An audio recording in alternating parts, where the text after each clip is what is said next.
कालो प्लेट लिनलाई 15 लाख रुपियाँ चाहिँ यो लिने चलन रहेछ।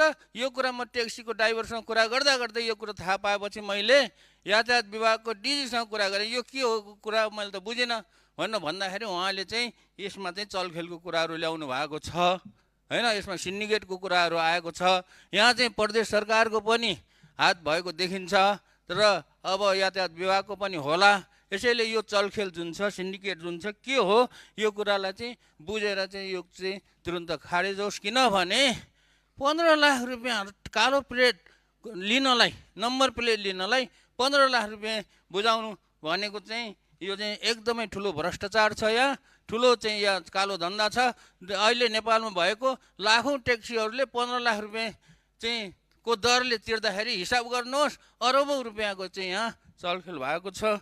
एउटा ट्याक्सी चालक, एउटा ट्याक्सी किन्नको लागि सरकारले 250 देखि 300% त्यो कर त लगाएकै छ। त्यसमा पनि अब ट्याक्सी चालकहरूलाई अझै कर के थप रहेछ भने त्यो ट्याक्सीको लाइसेन्स प्लेट लिनको लागि चाहिँ 15 लाख रुपियाँ, कालो प्लेट लिनको लागि ट्याक्सीको पैसा त छुट्टै भयो, 30-35 लाख रुपियाँ पर्छ। ग्लोबल आइएमए बैंक सबैका लागि बैंक।